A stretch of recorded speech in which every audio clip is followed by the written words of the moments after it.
Point, I would recognize Mr. Strong for 5 minutes. Thank you, Chairman Guest. To our witnesses, I want to apologize to each of you. I know that y'all have walked into a spit-wad fight here, and I thank each of you for being here before us today. The American people deserve details, accountability, and especially when it comes to their taxpayer dollars, they deserve answers. You think about it, in recent years, far too much federal funding has gone to NGOs with little oversight, questionable practices, and in some cases, connections that raise serious red flags. In 2021, ICE awarded an $86 million no-bid contract to Endeavors for hotel stays for illegal immigrants. Mr. Howell, could you broadly talk about the risk to border security and accountability when the federal government outsources key functions to non-government organizations?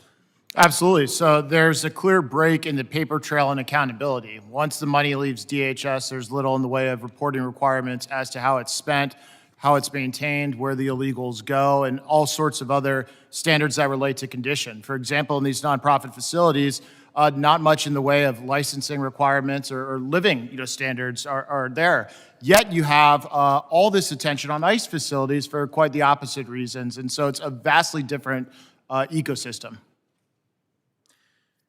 In his testimony, Mr. Rosa noted that certain non-government organizations were present during the recent unrest in Los Angeles, and many have played a role in obstructing federal operations. Mr. Howell, has your team identified any instances where federally funded non-government organizations appear to be aligned with political advocacy groups or campaigns in ways that could raise concerns about conflicts of interest or inappropriate influence?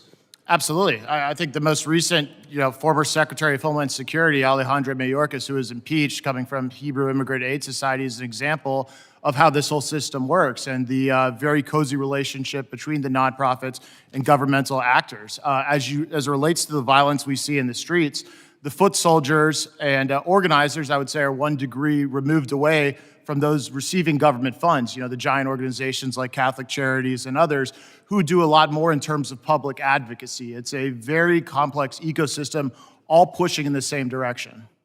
Turning to Ms. Hopper, DHS OIG previously found that nearly 60% of certain emergency food and shelter programs reimburses lacked adequate receipts, didn't turn in receipts. Does this suggest a pattern of gross financial mismanagement or potential fraud among NGOs receiving DHS grants?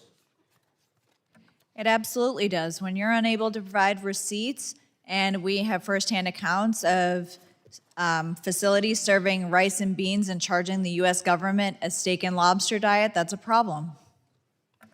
Ms. Hopper, in your view, how did the federal government's emphasis on rapid placement over thorough screening create opportunities for traffickers to exploit the unaccompanied alien children program? They absolutely did. We interviewed incarcerated cartel members that knew when this administration took over that they were not going to have access to the same pipelines and taxpayer dollars that they had access to before. They know that when unaccompanied children came in, they would provide the name, number, and address of the sponsor, cartel controlled, so that the child could be put to work to pay off the debt that they owed their smuggler or trafficker. Ms. Hopper, beyond the serious risk of exploitation and trafficking, there are growing concerns that some unaccompanied alien children may be vulnerable to recruitment by violent gangs like MS-13 or Tren de Agra. Is that something that has come up in your investigations and research?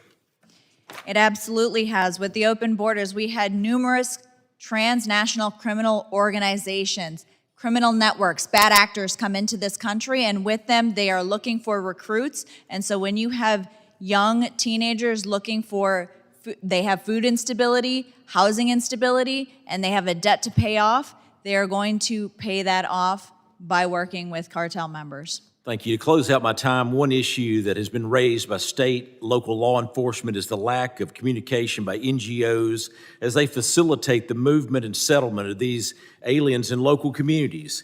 Keeping law enforcement out of the loop creates public safety concerns and likewise does a disservice to the settlement of migrants.